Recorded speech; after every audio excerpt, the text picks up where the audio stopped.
Eh, Vamos a iniciar y vamos a orar para dar inicio a este tiempo en la presencia del Señor, para poder todos el día de hoy recibir lo que el Señor tiene para nuestras vidas. Amén. Muy bien. Vamos a orar. Amado Dios y buen Padre Celestial, Señor, te damos gracias. Gracias, eterno Rey, por tu amor, por tu bondad, por tus infinitas misericordias que han sido derramadas hacia nuestras vidas. Eterno Dios, en el nombre de Jesús de Nazaret, queremos pedirte en esta tarde, Señor, que nos bendiga, Señor, que nos hables por medio de tu palabra, que nos ministres, Señor amado, que en medio de la enseñanza, Señor amado, tu palabra también hable a cada una de nuestras vidas, Señor, a cada uno de nuestros corazones, eterno Dios. De tal manera, Señor, que este no sea un día ni un tiempo más, sino que, Señor, este sea un tiempo de edificación para la gloria y honra de tu nombre bendito y santo. Eterno Dios, en tus manos ponemos este tiempo. Solo en tus manos estamos seguros y te damos las gracias, Señor. En el nombre del Padre, del Hijo y del Espíritu Santo. Amén. Amén. Muy bien, una vez más, que el Señor me los bendiga a cada uno de ustedes. La semana pasada estuvimos hablando sobre lo que era el Pentateuco, ¿cierto?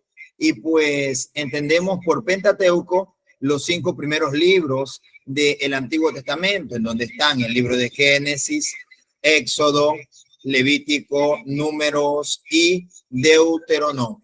La historia del Pentateuco nos da los orígenes de lo que ha sido hasta el día de hoy la nación de Israel y de cómo las promesas de Dios se han venido manifestando y revelando a cada uno de nosotros. En el libro de Éxodo observamos la salida del pueblo de Israel de la nación de Egipto.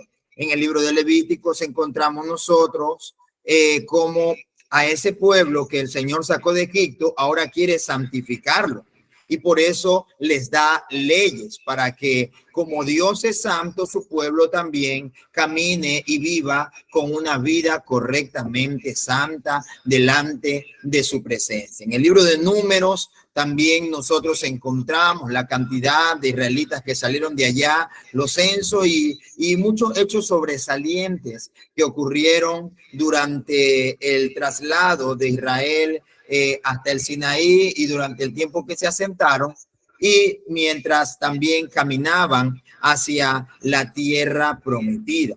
En el libro de Números encontramos nosotros lo que ocurrió en Israel y cómo ellos fueron castigados por su desobediencia. El libro de Deuteronomio nos muestra que por 40 años dieron vueltas en el desierto y pues al final de eso Moisés les hace un recordatorio de la ley, les hace el recordatorio de la ley precisamente para que ellos, ahora que se estaban preparando para entrar a la tierra prometida, puedan hacer las cosas correctamente delante del Señor y puedan cumplir con el llamamiento que el Señor les había hecho. Recordemos que Dios los llamó, hizo un pacto con ellos. Ellos en el libro de Éxodo, ellos violaron el pacto en el Sinaí, pues antes de que el Señor les dé los mandamientos, el Señor hizo un pacto con ellos y les dijo que no adoren a dioses ajenos. Mas, sin embargo, cuando Moisés sube al monte Sinaí y ellos vieron la manifestación gloriosa del Señor, entonces ellos hicieron un becerro de oro y lo adoraron, y es así como violaron el pacto del Señor. Entonces, por eso en el libro de Deuteronomio, Moisés viene a recordarles una vez más la ley y los mandamientos para que cuando entren a la tierra prometida no se olviden del Señor. Moisés se encarga a un hombre ahora dirigido por Dios, Josué, quien fue uno de los que digámoslo así, sobrevivieron a la generación que se perdió. Josué fue quien se hizo cargo ahora del pueblo de Israel para que ellos puedan entrar a la tierra prometida. Y es así como vamos a entrar ahora en lo que son los libros históricos, ¿cierto? Son los libros históricos. Cuando nosotros estamos hablando de libros históricos, estamos hablando de una colección de 12 libros, entre los cuales se encuentran Josué, Jueces, Ruth, Primera y Segunda de Samuel, Primera y Segunda de Reyes, donde encontramos también Primera y Segunda de Crónicas, y donde también encontramos los libros de Esther, Esdras y Nehemías, ¿cierto? Es lo que nosotros entendemos por los libros históricos, esta colección de 12 libros. Amén. Y pues vamos a irlos estudiando, haciendo un panorama de cada uno de estos libros. Así que bienvenidos en esta tarde a lo que va a ser los libros históricos. Y vamos a leer lo que tenemos acá en nuestro manual de instrucciones, ¿cierto? Y vamos a ver el libro de Josué en primer lugar. A pesar de su unidad actual, este libro deja entrever que en él están recogidas diversas tradiciones orales y escritas, algunas muy antiguas. En las dos etapas de redacciones deuteronomistas posteriores al año 662 a.C., se hizo uso de esas tradiciones que luego experimentaron toda una reelaboración sacerdotal acompañada de un incremento de material. En forma esquemática y épica, a veces describe la conquista rápida y total de Canaán por Josué. Si bien algunos textos y el libro de los jueces nos dicen que esta fue larga y azarosa, además se le atribuyen victorias conseguidas por otros. Su objetivo es probar la fidelidad de Dios a su promesa de entregar su tierra en herencia a su pueblo. Dios estará con Josué en esta empresa, a condición de que tanto él como el pueblo permanezcan fieles a la ley, reconociendo a Jehová como a su único Dios. En caso de mezclarse con la gente del país y postrarse ante sus ídolos, Jehová se irritará contra ellos, arrebatándoles con la cooperación de esta misma gente la tierra buena que él les ha dado. El significado religioso de los acontecimientos, la conquista de Canaán por Israel y su reposo en esta tierra, es un episodio de la historia de la salvación, el cual apunta hacia el ingreso en el reino de Dios y el descanso eterno en él. Entonces, podemos decir ahora que esta es la síntesis del libro de Josué. Josué es un libro en realidad muy importante porque es la continuidad del libro de Deuteronomio y por ende tiene un propósito muy grande este libro para cada uno de nosotros, primordialmente los creyentes, y que ahora estamos estudiando la palabra del Señor. El libro de Josué, entonces, es lo que vamos a ver en esta tarde. Si nosotros retrocedemos un poco y recordamos la historia hasta ahora, vamos a tener claro que Dios eligió a Abraham y a su familia y se convirtió esta en el pueblo de Israel, que luego es esclavizada en Egipto, y es así que a través de Moisés Dios rescató a Israel de Egipto. Dios hace un pacto con ellos en el Sinaí, los lleva a través del desierto, y después de eso Israel hace un campamento fuera de la tierra prometida, y allí Moisés les hace un llamado a cada uno de ellos a que obedezcan los mandamientos de Dios para que pudieran mostrarle a todas las naciones cómo es ese Dios. El libro de Josué continúa justo después de que Moisés muere. Israel está listo ahora para entrar a la tierra prometida. Sin embargo, la historia de Josué está diseñada con 4 movimientos principales. Primero, Josué guía a Israel a la tierra prometida. Segundo, una vez que están ahí, se enfrentan con toda la hostilidad de los cananeos y entran en batalla con ellos. Y en tercer lugar, Josué divide, después de su victoria, Josué divide la tierra prometida como herencia para las 12 tribus. Y por último, y cuarto lugar, el libro concluye con unos discursos finales que Josué le da al pueblo. Entonces, en esta primera sección, inicia con la muerte de Moisés. Josué es nombrado el nuevo líder de Israel y ahora es el autor intencional. Es Josué ahora quien toma las riendas de Israel y también de lo que va a continuar con la historia de ese pueblo. Por esa razón, Josué, como fue, podríamos decir, un discípulo de Moisés, él también llama al pueblo a que obedezca la palabra del Señor, a que obedezca la Torá, a que obedezca el Pentateuco, a que obedezca lo que les había sido enseñado. Y entonces, luego de eso, Josué envía espías a la tierra, tal y como Moisés lo hizo en el libro de Números, en el capítulo 13 y 14. Ahora Josué también está guiando al pueblo hacia la tierra prometida, solo que esta vez las cosas van mejor. De hecho, algunos de los cananeos se puede ver a través de la historia que cambian de religión y ellos deciden seguir al Dios de Israel. Luego Josué lidera a todo Israel a través del río Jordán hacia la tierra prometida. Y pues justo como pasó con Moisés, que el mar se abrió en el libro de Éxodo, ahora también aquí se abre el río Jordán. Los sacerdotes van llevando el arca del pacto a través de este río, guiando a todo Israel. Y en el capítulo 5, la historia hace un cambio, la historia hace una transición. ¿Por qué? Porque el pueblo mira hacia atrás y examina sus raíces como el pueblo del pacto de Dios. Entonces, esta generación que ahora entra en la tierra prometida es circuncidada. Allí se circuncida y celebra su primera Pascua en esta tierra. Ellos luego pues se preparan para continuar adelante. Recordamos también que en ese trayecto Josué tiene un encuentro misterioso con un guerrero a quien él no conoce, y este resulta ser un capitán, el ángel, que podríamos decir que es un capitán del ejército del Dios viviente.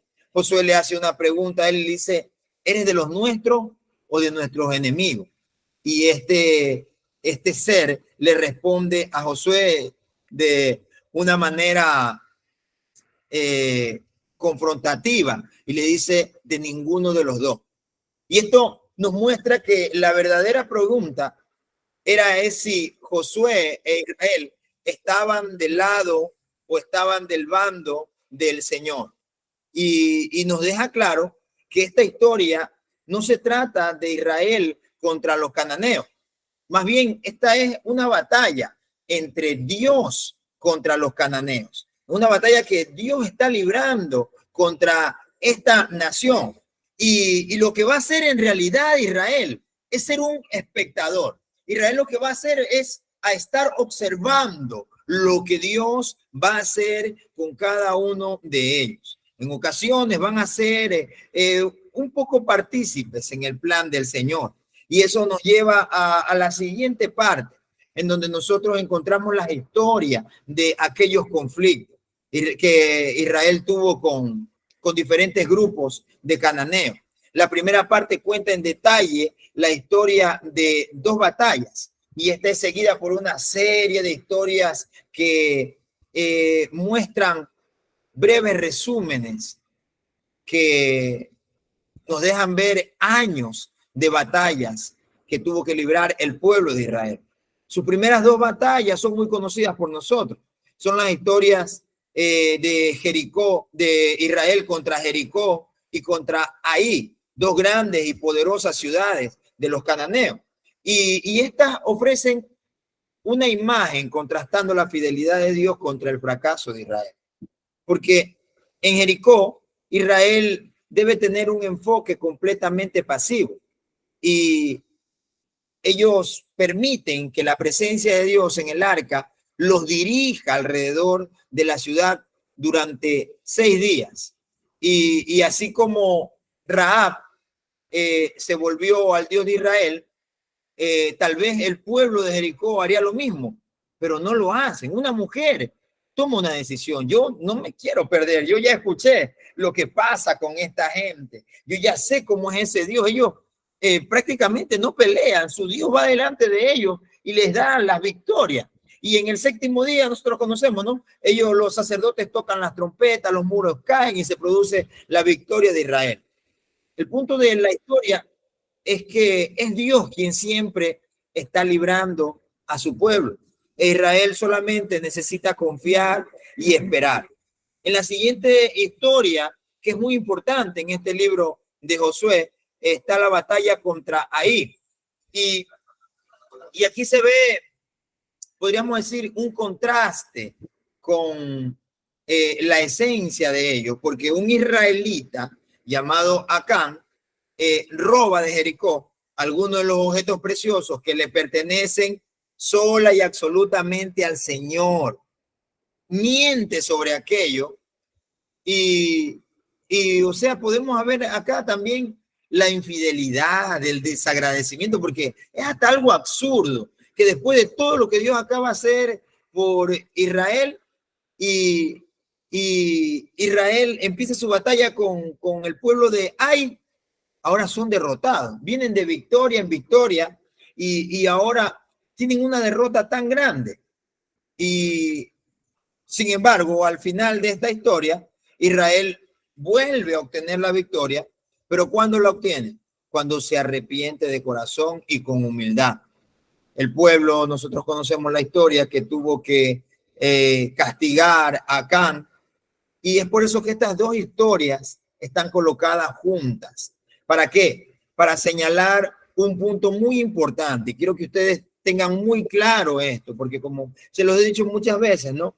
Este seminario no se trata solamente de producir información para la iglesia, para los creyentes, para los alumnos de acá. Se trata de también llegar a un mayor conocimiento de las cosas de Dios y esto nos haga reflexionar y nos haga ver en realidad cuál es el plan de Dios con nosotros y cómo nosotros debemos de comportarnos con Dios. Porque al poner estas dos historias aquí juntas, yo entiendo que se señala un punto muy importante y es que si Israel va a heredar la tierra prometida, ellos deben de ser obedientes y deben de confiar en los mandamientos del Señor.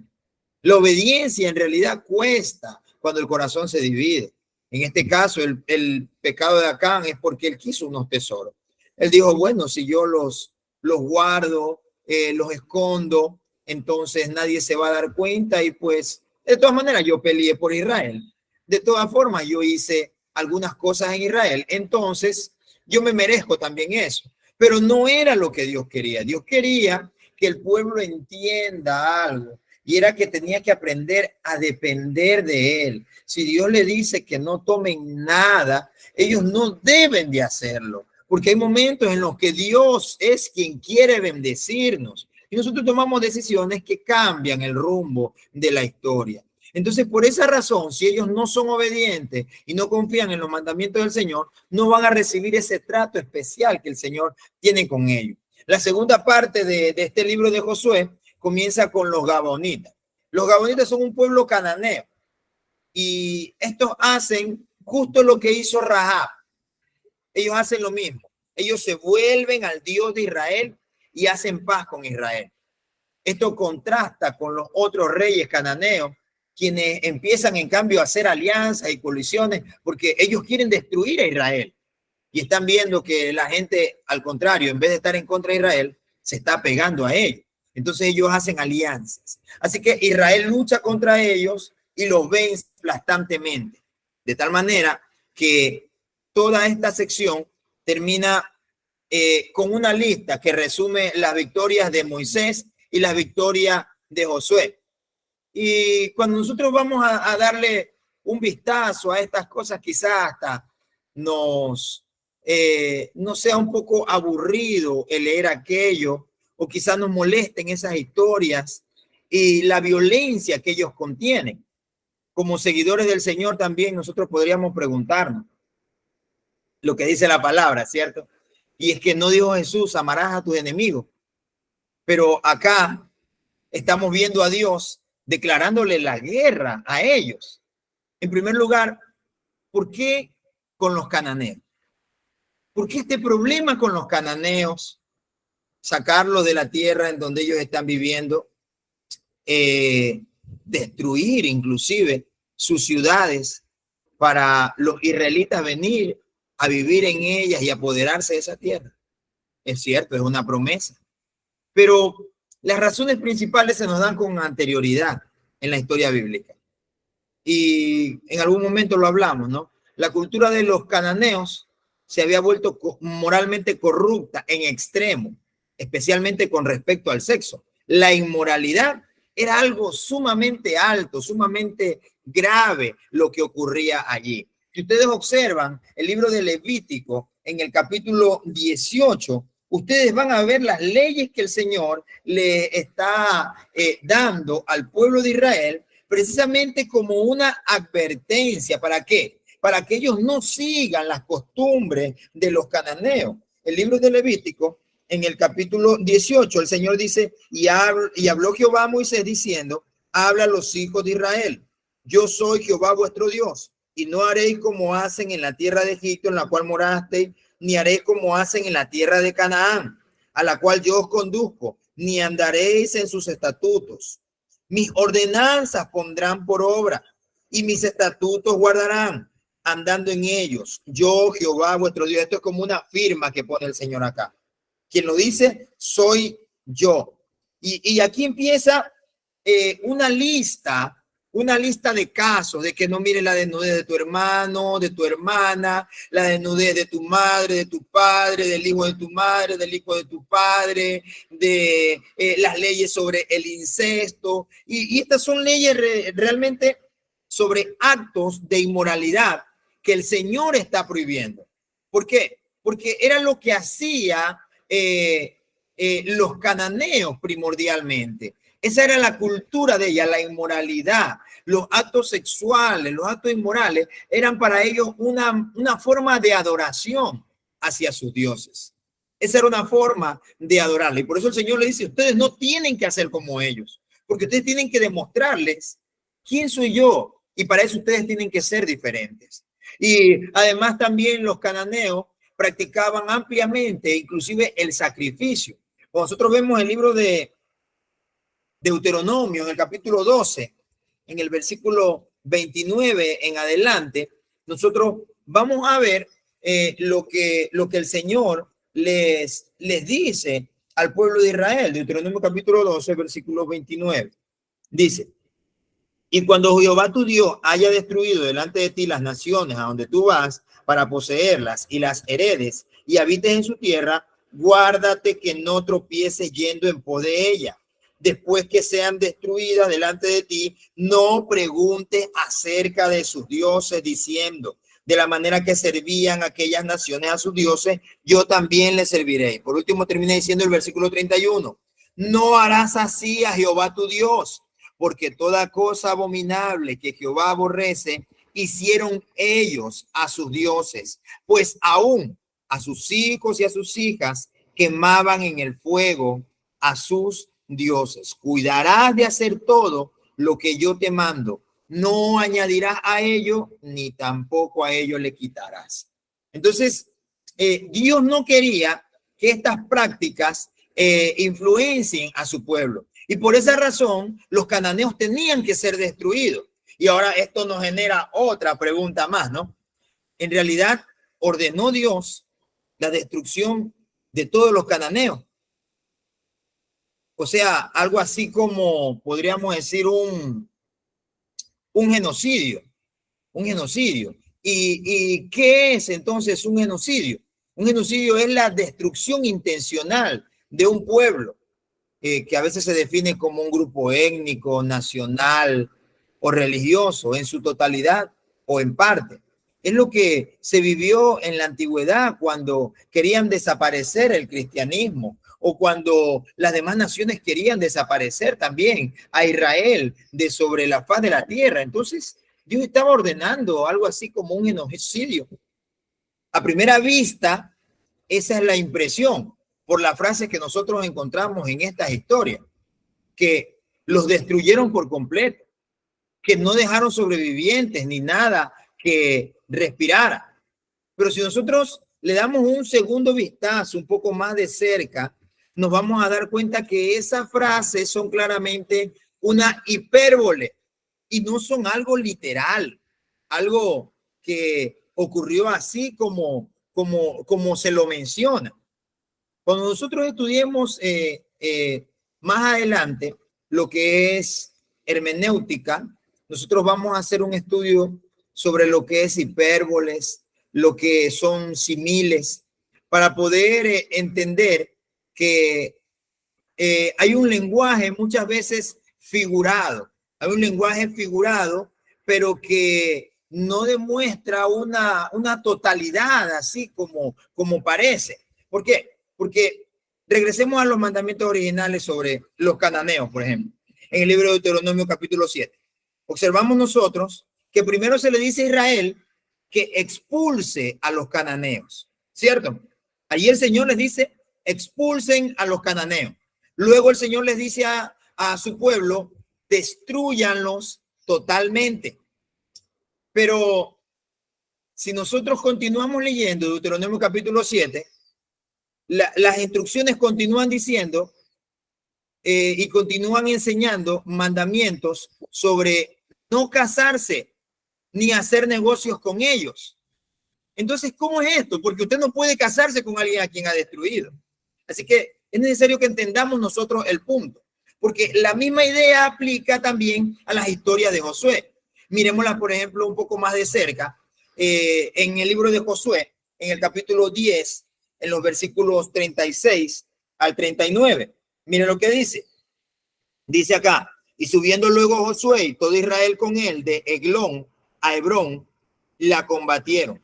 Y tomándola, la hirieron a filo de espada, a su rey, a todas sus ciudades, con todo lo que en ella tenía vida, sin dejar nada. Como había hecho a Eglón, así la destruyeron con todo lo que en ella tenía vida. Y después volvió Josué y todo Israel con él sobre Debir y combatió sobre ella. Y la tomó y a su rey y a todas sus ciudades y la hirieron a filo de espada. Y destruyeron todo lo que allí dentro tenía vida, sin dejar nada, como había hecho Hebrón y como había hecho a Libna y a su rey. Así hizo a Debir y a su rey. Entonces, acá nosotros leemos que Israel no dejó ningún sobreviviente en las ciudades de Hebrón y en las ciudades de Bir, ¿cierto?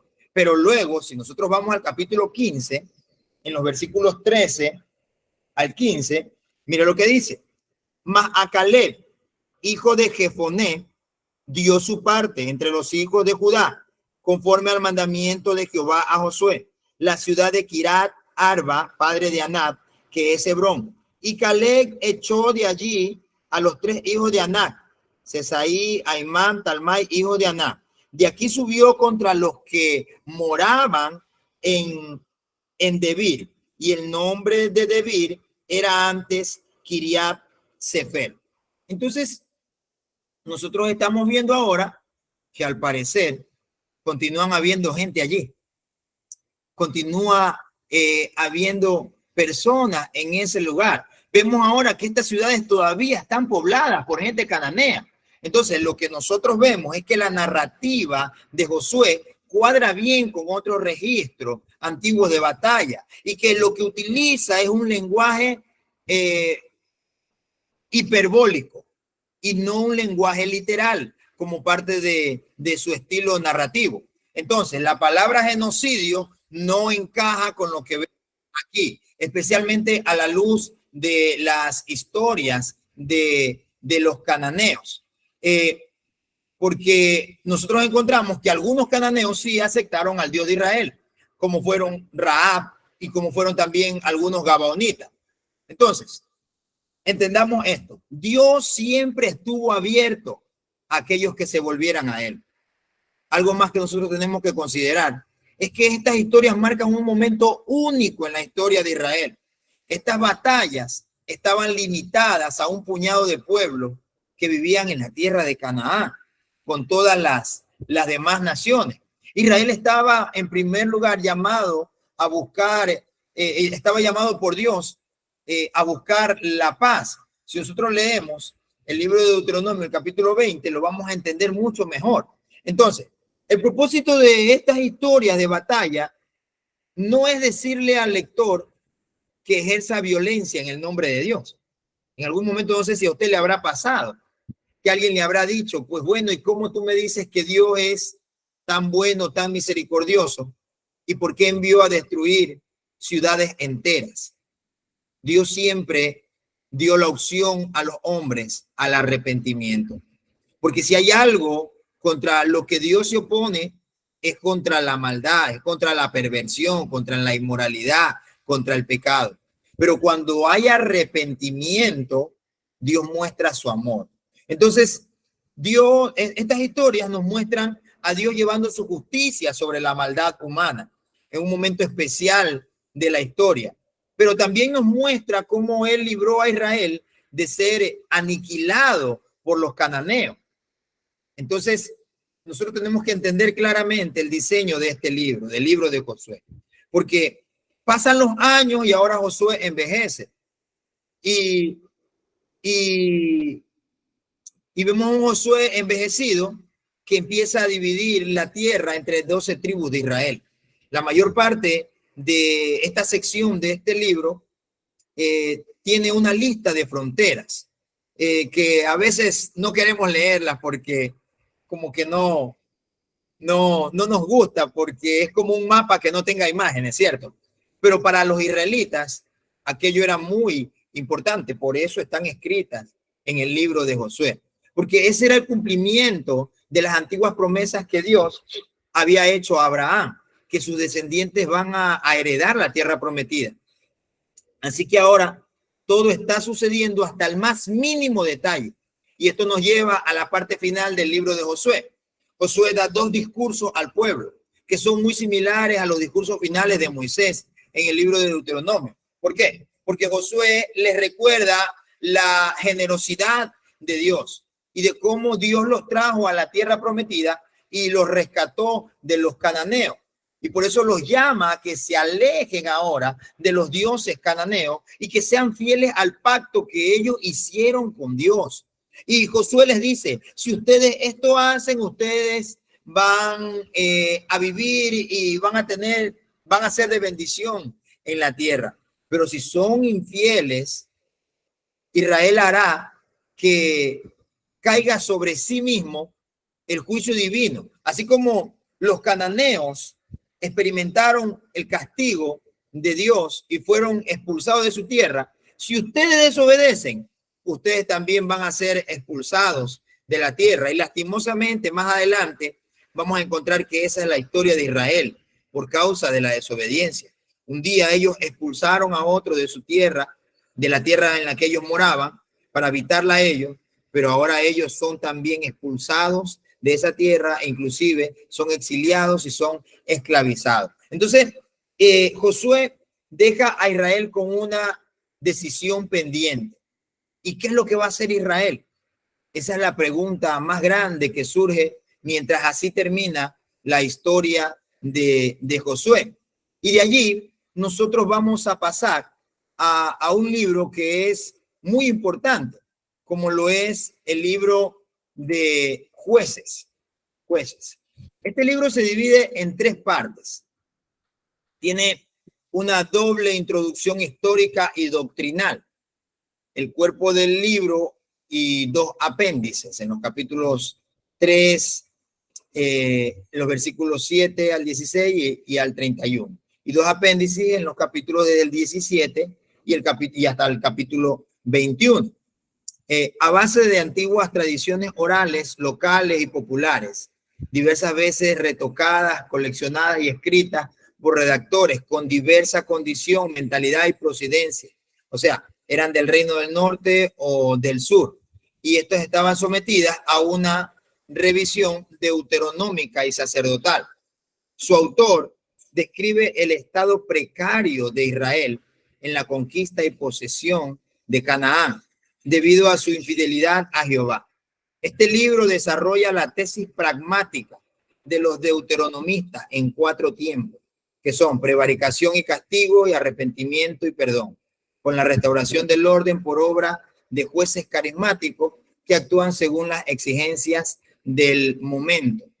Shofetim, que viene de Shafat, que quiere decir establecer, o también quiere decir restablecer.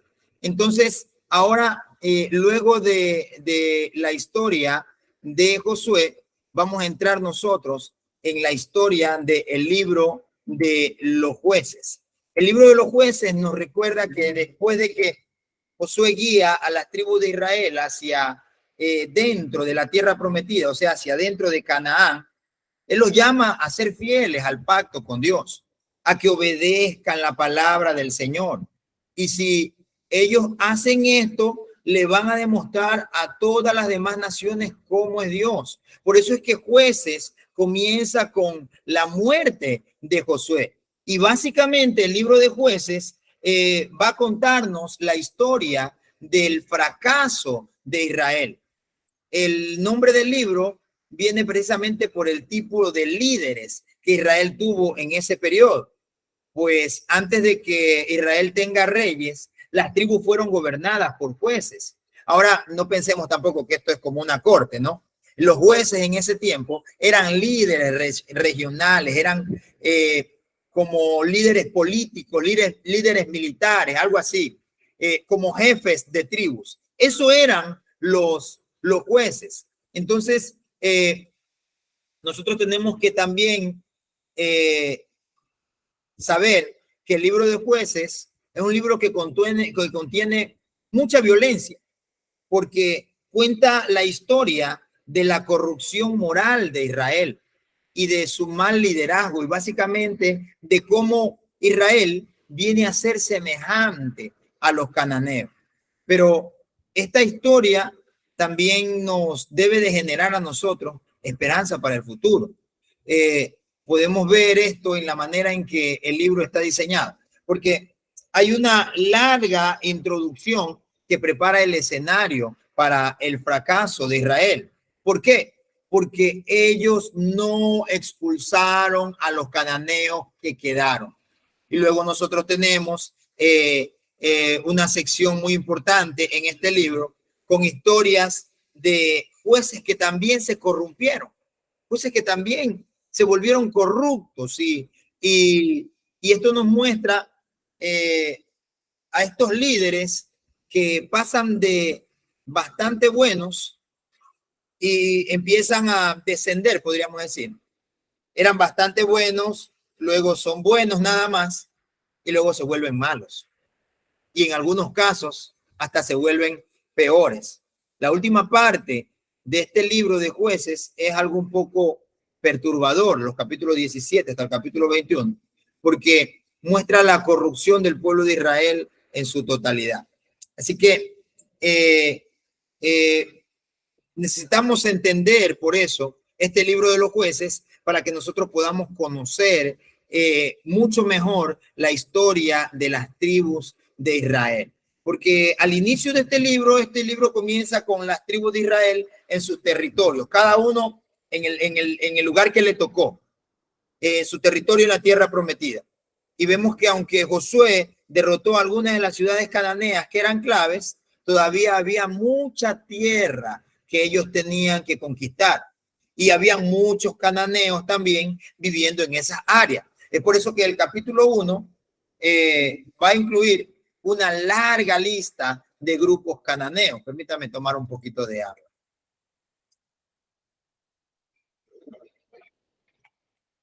Entonces, el capítulo 1 del libro de Josué nos muestra una lista muy larga de grupos cananeos y también de ciudades que Israel no expulsó de esa tierra. Gente que no se arrepintió, gente que no se convirtió. Si hubiesen convertido, quedaban allí en medio del pueblo de Israel, pero no se convirtieron. Israel tampoco lo sacó, prefirió no pelear, y esto le fue un problema para ellos más adelante. Recordemos que el objetivo de expulsar a los cananeos era precisamente no que ellos sean dominantes. A ver, esta tierra la quiero yo, y simplemente ese no era el objetivo de Dios. Tenemos que entender esto, porque hay mucha gente que trata de cambiar la historia, trata de jugar con las palabras, muchas veces de de poner otro concepto en nuestros pensamientos. Porque el objetivo de expulsar a los cananeos no era simplemente esa tierra es tuya, anda, cójala y vota a los otros y nada más. Eso sería un abuso de poder. Pero no, es porque esa tierra había sido una promesa para ellos, pero también el objetivo de que Israel saque a los cananeos de allí era que ellos no adopten la corrupción moral que había en ellos, la manera en la que ellos adoraban a sus dioses por medio de la inmoralidad, por medio de los sacrificios humanos. Es que Dios llamó a Israel a que sea un pueblo santo y esto no estaba ocurriendo. Eso tenemos que tener claro, que de la misma manera, Dios nos ha llamado a nosotros a ser un pueblo santo, a ser una generación diferente, a ser hombres y mujeres en realidad que seamos luz para este mundo, para las naciones. Eso es lo que el objetivo de Dios, que seamos luz para nuestra familia, nuestros vecinos, nuestros amigos. Israel no estaba logrando y cumpliendo ese objetivo. Es por eso que el capítulo 2 describe cómo Israel simplemente empezó a vivir junto con los cananeos y por eso adoptó todas sus prácticas culturales y religiosas. Y la historia nos enseña algo importante, porque casi un capítulo entero, el narrador de este libro, del libro de Josué, nos da una vista así muy amplia de todo lo que está a punto de suceder. Porque esto es gran parte de la historia de Israel, porque son una serie de ciclos que llevan a Israel a una descendencia, y no hablamos de descendencia generacional, sino de ir descendiendo, en vez de ir subiendo, ascendiendo en su comunión con Dios, en ser ese especial tesoro, en ser esa nación santa, en ser ese reino de sacerdotes, empiezan a descender a ser personas comunes y corrientes, iguales a los vecinos que ellos tenían. Y es que Israel ahora se vuelve como los cananeos y empieza a pecar contra Dios. Y es por eso que Dios les permite, desde ese momento, mire, todavía no tenían rey, pero desde allí Dios les permite que sean conquistados y oprimidos por los cananeos. Y es por eso que el libro de Jueces es una constante repetición de Israel deshonrando a Dios, haciendo lo malo contra Dios, pero cuando ya no puede soportar el castigo, cuando ya no puede soportar el yugo de sus adversarios, se arrepienten. Y Dios levanta a un libertador, y luego Israel se vuelve a apartar y Dios vuelve a levantar a otro libertador. Entonces, Dios levanta a un juez de entre Israel que derrote al enemigo, que traiga una era de paz, pero Israel luego vuelve a pecar y el ciclo vuelve a iniciar. Y este ciclo provee el diseño de este libro, del libro de Josué, lo que sería, podríamos decir, la parte principal, porque esto se repite para cada uno de los 6 jueces principales, cuyas historias están relatadas en este libro. Ahora bien, entendamos que las historias de los 3 primeros jueces, que son Otoniel, Ahod y Débora, son aventuras épicas, pero también son historias muy sangrientas en realidad, porque los jueces mismos o las personas que ayudaban a estos jueces derrotaban a sus adversarios y libertaban al pueblo de Israel. Y las historias de los siguientes 3 jueces son aún más largas. Y ahora estas historias de los siguientes 3 jueces se enfocan ya no en cómo pelearon los jueces anteriores, que ellos también lo hicieron, sino ahora se enfoca en mostrar el carácter de estos jueces, quienes en vez de ser un ejemplo para el pueblo de Israel a que se vuelva al Señor, son personas cuyo carácter los hace ver cada vez más mal. Por ejemplo, Gedeón, un general en la escritura, podemos ver. Este hombre comienza muy bien. Es un hombre cobarde, pero luego es un hombre confiado y Dios lo usa para libertar a Israel. Él derrota a un enorme ejército de madianitas con tan solamente 300 hombres Pero al final nosotros encontramos que Gedeón también tiene un carácter que no es bueno, porque asesina a un grupo de israelitas porque no lo ayudaron en la batalla. Y a partir de allí las cosas salen mal, porque eso lo lleva a hacer algo más malo todavía, porque él hace un ídolo con el oro que ganó en sus batallas, y luego de que él muere, Israel adora a ese ídolo como a Dios y vuelve nuevamente el ciclo a empezar. Israel se aparta de Dios y, y vuelven a ser opresionados por sus enemigos. Luego viene otro juez. Este hombre se llama Jefté. Este Jefté, si nosotros vemos película, podríamos decir que es como un mercenario, ¿cierto? No sé si ustedes se han visto la película de Los Mercenarios, en donde está Sylvester Stallone, está Arnold Schwarzenegger, Chuck Norris y leyendas de las películas, ¿cierto? En algún momento había una serie que se llama un espacio en Ecuavisa hace algunos años atrás. Yo era muy pequeño, pero no lo olvido porque por eso me gustaban mucho, me gustan aún mucho esas películas de estos hombres. Se llamaba el Festival de los Hombres Duros. Entonces, ahora aparece un hombre llamado Jefté. Él era como un mercenario. Este hombre vivía en las montañas, vivía un poco alejado de Israel.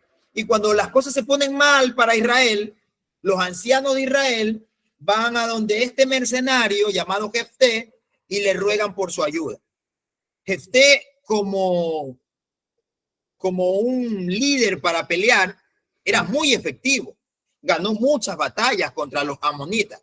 Pero el problema que tiene Jefté es que él estaba muy poco familiarizado con el Dios de Israel, tanto que él lo trata a Dios como a uno de los dioses cananeos.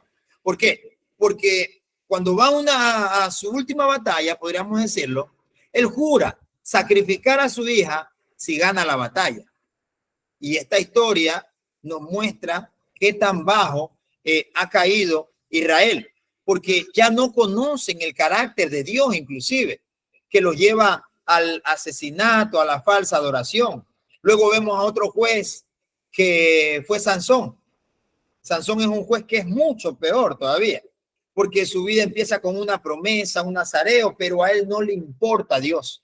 Era un hombre promiscuo, violento, arrogante, ganó muchas batallas, pero fue a costo de su propia integridad.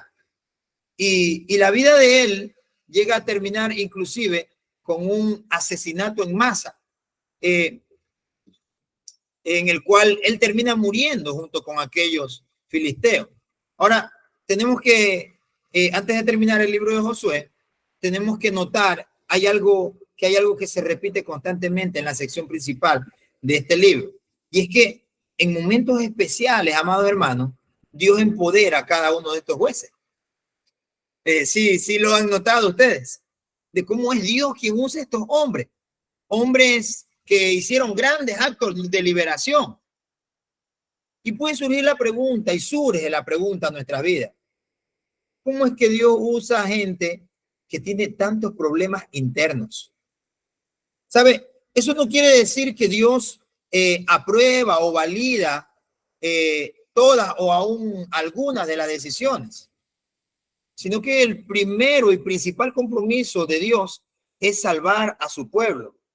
Pero todo lo que tiene para trabajar, para llevar a cabo esta obra, son estos hombres imperfectos, algunos corruptos inclusive. Y Dios tiene que obrar a través de él.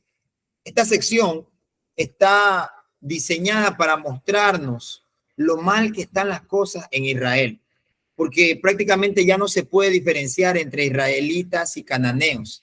Y estos son los líderes que ellos tienen. Es por eso que la sección final muestra a Israel tocando fondo. ¿Por qué? Porque la sección final muestra dos trágicas historias que nos dejan ver cosas muy duras, ¿no? Que están estructuradas por una frase clave que se repite algunas veces en este libro de Jueces. Y es que dice, que en esos días no había rey en Israel, y continúa diciendo, cada uno hacía lo que bien le parecía. La primera historia es la de un israelita que se llamaba Micaía, que construye un templo privado, podríamos decirlo así, un templo privado para un ídolo, y ese lugar es saqueado por un ejército de la tribu de Dan, y ellos llegan y se roban todo, y luego van y queman una ciudad que era pacífica, la ciudad de Laís, y matan a todos sus habitantes. Esta es una historia horrible, porque cuando Israel olvida a su Dios, los más fuertes se salen con la suya. Y la siguiente historia es mucho peor, porque es una historia que trata sobre abuso sexual y violencia. Y esto conduce a la primera guerra civil de Israel, porque el punto de la historia es muy perturbador.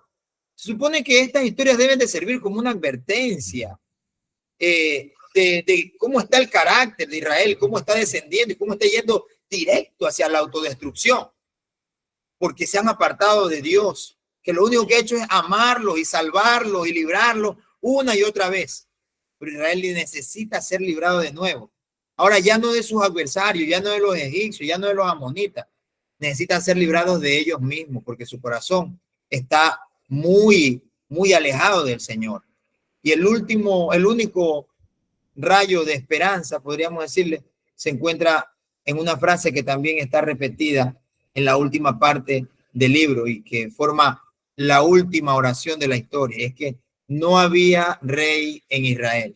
Entonces, el escenario se prepara para que los siguientes libros cuenten los orígenes de la familia del rey David. El libro de Ruth también nos enseña los orígenes del reinado del mismo. Y es lo que vamos a ver a continuación para terminar esta clase, lo que es el libro de Ruth. La próxima semana vamos a hablar sobre lo que es el libro de primera y segunda de Samuel también. Pero el libro de Ruth es una historia muy hermosa. Es una historia muy hermosa, podríamos decirlo que es una obra de arte y nos muestra a Dios cómo está involucrado tanto en la alegría y le importa tanto también el sufrimiento de las personas en su vida diaria. Este libro nos muestra tres personajes importantes, como son Noemí, la viuda, Ruth, la moabita, y Boaz, un agricultor. Y su historia está contada en 4 capítulos. Y es lo que vamos a ver ahora, cómo cada capítulo va moldeando la historia, ¿no? Y es que empieza diciendo, si no me equivoco, en los días en que gobernaban los jueces. Y eso nos concuerda y nos recuerda lo difíciles y oscuros que eran los días del libro de Jueces. Y aquí nos presenta una familia israelita que estaba en Belén, que estaba luchando por sobrevivir una hambruna en busca de comida. Entonces, déjenme aceptar a un participante. Entonces, vamos a ver esta parte que es tan importante. Perdón. Como es la historia de Ruth. Continuamos viendo. A base de las memorias de David del tiempo de Salomón, fue. Perdón, acá está. Ruth es un libro breve de tan solamente 4 capítulos. Este libro nos relata un periodo excepcional de hambre que enfrentó Judá y que obligó a Noemí, la esposa de Elimelech, efrateo, a emigrar en procura de provisión, ya que había quedado viuda y las condiciones del país eran sumamente difíciles. La acompaña su nuera Ruth, quien se conoce con Boaz, un hombre rico, influyente de Belén, con quien termina en matrimonio. Boaz y Ruth fueron la pareja de quien descendió Isaí, el padre del rey David. Entonces, esta historia nos presenta a una familia israelita que está luchando y luego se muda a la tierra de Moab Moab era un antiguo enemigo de Israel, ¿cierto? Y allí el padre de familia muere primero, luego los hijos se casan con dos mujeres moabitas, que son Ruth y son Orfa, y ellos luego también mueren y dejan sola a Noemí con sus dos nueras. Así que Noemí ya no tiene ninguna razón para quedarse y le dice a sus nueras que regresen a su casa. Noemí sabe que la vida de una viuda extranjera en Israel es muy dura, va a ser muy dura. Y por ello le dice a sus nueras, no me acompañen, ustedes, cada quien vayan, busquen un nuevo marido, cásense, hagan su vida, hagan con su vida lo que quieran. Y la primera nuera Orfa, ella se va, pero Ruth no. Y ella le muestra lealtad hacia su suegra y le dice, a donde quiera que tú vayas, yo iré también. Tu pueblo será mi pueblo y tu Dios también va a ser mi Dios. Entonces, las dos regresan juntas a Israel y el capítulo concluye con que Noemí cambia su nombre a Mara. ¿Por qué? Porque en el hebreo la palabra Mara significa amarga y ella se lamenta del destino tan duro que le tocó vivir a ella, ¿no?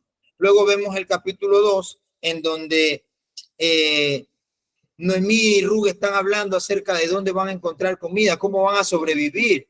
Entonces Ruth va a buscar comida y resulta que termina recogiendo granos en el campo de un hombre llamado Boz, que resulta ser familiar de Noemí. Se dice que se le dice allí y ella nota que Boz es un hombre que tiene un carácter muy noble y a Ruth le llama la atención de este hombre. Así que cuando Ruth empieza a indagar un poco en la historia, observa que él muestra una generosidad increíble para con ella, que él hace arreglos especiales para que ella pueda recoger de lo que queda caído, ¿cierto? Y al hacerlo, vos ciertamente está obedeciendo un mandamiento, pero también está mostrando su generosidad al pobre, al inmigrante, aunque ella era moabita. Y es que a vos le impresiona la lealtad de esta mujer hacia su suegra. Entonces, un día Ruth vuelve a su casa y Noemí se entera que ella ha conocido a Boz y está muy emocionada porque Noemí le dice que Boz puede ser el redentor de su familia porque es un pariente. Y en la cultura de Israel, cuando hay un pariente y todos han muerto, si un hombre de familia moría y no dejaba esposa, hijos o tierra, era la responsabilidad de cualquiera de sus parientes que la redima y que se case con la viuda y que tome la tierra y proteja a esa familia. Entonces, Noemí ahora empieza a tener esperanza de nuevo. Es así que Ruth empieza a acercarse cada vez más y más a vos, y vos también empieza a enamorarse de Ruth. Un día Ruth va y le cuenta su historia a vos y vos se queda sorprendido. Ruth le dice que quiere, él es descendiente de su familia, de la familia de su ex esposo, de su esposo fallecido y que él puede redimirla. Entonces él acepta hacerlo. Él acepta hacerlo para poder redimirla a todas ellas dos delante de los ancianos de la ciudad. Entonces, estas mujeres se maravillan por todo lo que está sucediendo, aunque al final aparece otro pariente que es todavía más cercano a Noemí, pero este hombre no quiere redimir a la familia. Él no quiere, él al contrario, él se rehúsa. Entonces, vos, como conocía a Ruth, y empezó a amarla, él quiere casarse. Y es así como luego se casan y luego esta historia concluye con, digámoslo así, dándole la vuelta a la historia. ¿Por qué? Porque le da la vuelta a la historia, a todas las tragedias que ocurrieron en el capítulo 1, con la muerte del esposo y los hijos. Y ahora Ruth se casa de nuevo y da a luz un hijo que le trae mucho gozo a Noemí. Y esto es mucho más, podríamos decirlo, asombroso, porque la tragedia inicial fue seguida por un acto de lealtad por parte de Ruth. Y ahora coincide también con un acto de lealtad que lleva a la restauración de la familia. Y es por eso que vemos que cuando nosotros hacemos las cosas con un buen corazón, cuando nosotros hacemos las cosas en realidad porque somos fieles a Dios, porque somos fieles a quienes nos han ayudado, a quienes nos han recibido. Somos personas agradecidas. Eso es lo que vamos a cosechar en realidad.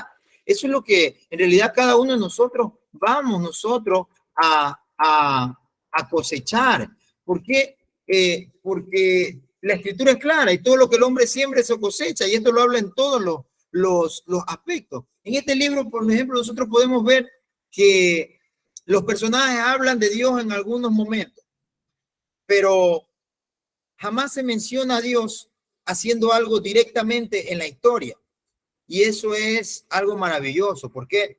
Porque vemos a Dios con su providencia, obrando en cada escena de esta historia, y cómo no son casualidades que ocurren acá, ni son decisiones de cada uno de ellos, sino que es a Dios obrando, ordenando las cosas. ¿Por qué? Porque Dios tiene un propósito. El propósito es que de allí salga un hijo. Ese hijo tenga otro hijo que se va a llamar Isaí, y luego de allí venga David, el cual va a ser la simiente para el Mesías, porque Rub y Bob tienen a su hijo llamado Obed, que luego él tiene un hijo llamado Isaí, que es el abuelo, que es el padre de David. Entonces Obed es el abuelo de David, y observamos cómo esta mujer moabita forma parte de un linaje muy especial, y vemos cómo para Dios no hay excepciones muchas veces. Muchas veces Dios no hace excepción de personas. Lo que Dios quiere es sus corazones, que en realidad estén dispuestos a hacer su obra, a hacer su voluntad. Dios está dispuesto a usar a personas que aparentemente pueden ser ordinarias, a personas que aparentemente no pueden significar nada para nadie. Pero cuando estas personas deciden entrar en el plan divino y hacer la voluntad del Señor, Dios va a hacer la obra en sus vidas y va a cumplir su plan con ellos. Es así como termina el libro de Ruth, y la próxima semana vamos nosotros a ver lo que será los libros de Primera y Segunda de Samuel. Amén. Va a ser lo que vamos a ver la próxima semana. Como tarea nos va a quedar el investigar los nombres de cada uno de los libros que hemos visto el día de hoy, como son Josué, Jueces y Ruth. Vamos a investigar los nombres de estos libros en el hebreo.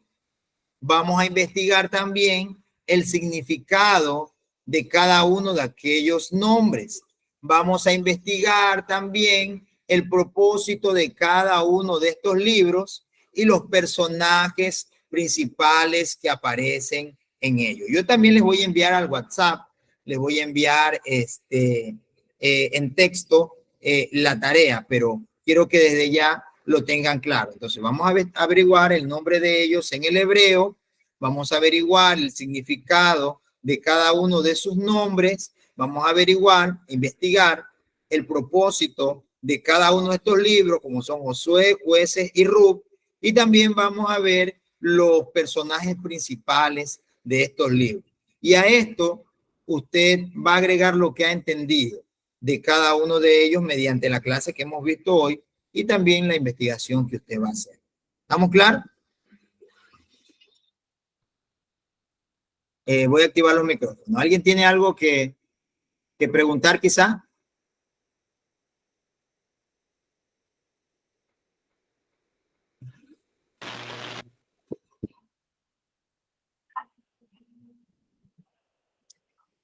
Muy bien. Entonces vamos a dar por terminada esta clase en esta tarde y vamos a darle las gracias al Señor. ¿Amén? Vamos a darle las gracias a Dios por este tiempo maravilloso en su presencia. Padre, gracias te damos, Señor, por esta tarde. Gracias por tu amor, por tu bondad, por tu misericordia, Señor, que han sido derramadas hacia nuestras vidas. En esta hora, maravilloso Dios, en el nombre de Jesús, queremos pedirte, Señor, bendícenos. Señor, guárdanos. Señor, cuídanos. Líbranos, Dios, de toda trampa del maligno, poderoso Dios. Añade a nuestras vidas sabiduría, ciencia, conocimiento y entendimiento de tu palabra, eterno Dios. De tal manera, Señor, que todo lo que estamos conociendo y aprendiendo, Señor, podamos también ponerlo en práctica en nuestra vida diaria. Eterno Dios, en esta tarde ponemos en tus manos este tiempo, ponemos en tus manos esta clase y te pedimos, soberano Dios, prepáranos para lo siguiente que tienes para nuestras vidas. En el nombre de Jesús. Amén y amén. Antes de que ustedes se retiren, quiero pedirles un favor. Vamos a tener la siguiente clase este viernes.